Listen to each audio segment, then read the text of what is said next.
गुरुदेव और माँ गायत्री के चरणों में कोटि कोटि नमन। आप सभी को प्रणाम।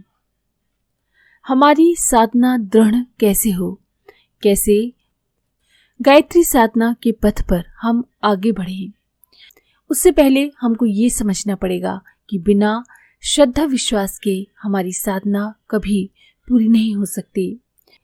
अभ्यास दृढ़ कैसे हो, ये समझने से पूर्व हमको ये जान लेना चाहिए कि गायत्री साधना उन्हीं के लिए है जिनकी आत्म चेतना में योग साधना के प्रति श्रद्धा है, विश्वास है, तड़प है, त्वरा है, तृषा है।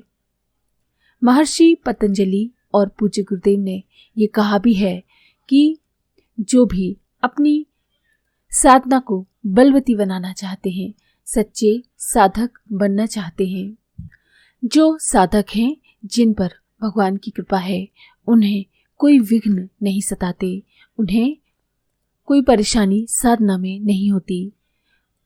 उनकी आत्म चेतना साधना के रहस्यों को बड़ी आसानी से ग्रहण कर लेती है। इसके बावजूद भी कई लोगों को साधना में शिकायतें भी होती हैं। उनका कहना है कि इतने सालों से अभ्यास कर रहे हैं पर मेरे जीवन में वैसा कुछ भी नहीं हुआ जिसकी उम्मीद थी। सालों तक गायत्री जपने के बावजूद जिंदगी में कोई चमत्कारी परिवर्तन नहीं हुए। तब क्या अभ्यास की महिमा गलत है अथवा फिर साधना की विधि में कोई दोष है? इस जिज्ञासा के समाधान में महर्षि पतंजलि कहते हैं, ना तो अभ्यास की महत्ता में कोई संदेह है और ना ही गायत्री महामंत्र की साधना या योग विधि में कोई दोष है। बात सिर्फ इतनी सी है कि अभ्यास ठीक तरह से नहीं किया गया। अभ्यास किस तरह से किया जाए, इसकी चर्चा महर्षि पतंजलि अपने सूत्र में करते हैं। महर्षि पतंजलि के अनुसार अभ्यास की सफलता के लिए 4 चीजों का होना जरूरी है। इनमें पहली है लंबा समय, दूसरी है निरंतरता, तीसरी है भाव भरी श्रद्धा और चौथी है दृढ़ निष्ठा। साधना अभ्यास में यदि ये 4 तत्व जुड़े हों तो अभ्यास चमत्कारी परिणाम उत्पन्न किए बिना नहीं रहता। जिन्हें अपने अभ्यास के परिणाम से शिकायत है, उन्हें महर्षि के इस कथन के प्रकाश में आत्मावलोकन, आत्म समीक्षा करनी चाहिए। वे अवश्य ही ये पाएंगे कि उनके जीवन में कहीं न कहीं किसी तत्व की कमी है। अक्सर देखा जाता है कि लोग शुरुआत तो बड़े उत्साह के साथ करते हैं, बड़ी उमंग उल्लास से अपनी साधना का प्रारंभ करते हैं। बाद में महीने 2 महीने, साल 2 साल के बाद इसे छोड़ बैठते हैं। जो लोग दीर्घ काल तक साधना जारी भी रखते हैं, उनमें प्रायः निरंतरता का अभाव होता है। होता यह है कि 1 महीने मन लगाकर साधना की, बाद में सब कुछ छूट गया, फिर एकाएक मन में उत्साह उमड़ा और दोबारा शुरू हो गया। पर इस बार 2-3 महीने में ही थक कर रुक गए। यही सिलसिला जीवन पर्यंत चलता रहता है। रुक रुक कर चलना, थक थक कर रुकना। इस तरह से साधना अभ्यास कभी भी सफल नहीं होता। साधना की अविराम गति में लय की संगति होनी चाहिए। जो भी साधक किसी तरह अपनी साधना में दीर्घकाल और निरंतरता को बनाए रखते हैं, उनमें भाव भरी श्रद्धा एवं अडिग निष्ठा की कमी रह जाती है। बार बार मन में संदेह एवं चित्त में व्यग्रता पनपती है। पता नहीं ये साधना सही है भी या नहीं, पता नहीं साधना का पथ दिखाने वाले गुरु ठीक हैं भी या नहीं, पता नहीं मुझे मंजिल मिलेगी भी या नहीं। इस तरह से डगमगाती श्रद्धा और चंचल निष्ठा साधक और उसकी साधना को कहीं भी पहुंचने नहीं देती। वो प्रत्यक्ष में क्रिया तो करता रहता है, पर भाव और विचारों की कमजोरी के कारण उसकी साधना सदा प्राणहीन और बलहीन बनी रहती है। साधना के अभ्यास में बल और प्राण कैसे आए, इसका उत्तर स्वयं परम पूज्य गुरुदेव का अपना जीवन है।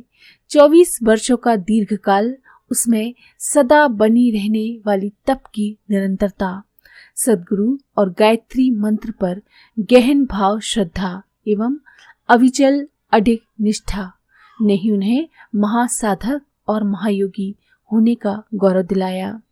गुरुदेव अपनी चर्चा में कहते थे कि मेरे लिए गायत्री महामंत्र, गायत्री माता और अपनी मार्गदर्शक सत्ता में कोई भी अंतर नहीं समझ आता। गायत्री महामंत्र के 24 अक्षर ही मेरे जीवन सर्वस्व थे और हैं।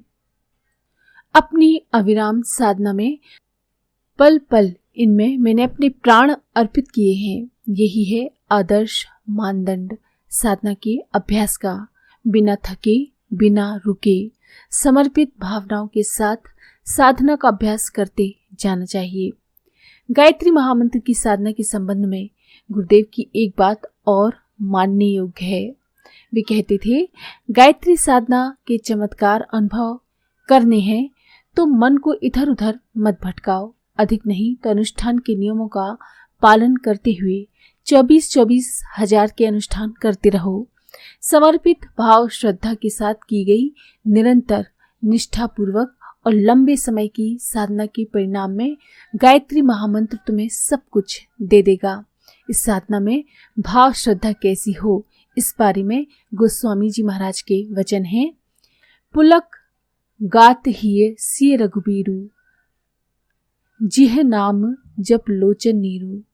यानी भावना से पुलकित शरीर, हृदय में आराध्य की छवि, जिह्वा से मंत्र जप और नयनों में भाव बिंदु। महातपस्वी भरत की साधना के प्रसंग में कही गई चौपाई गायत्री साधकों के लिए जीवन मंत्र बन सकती है।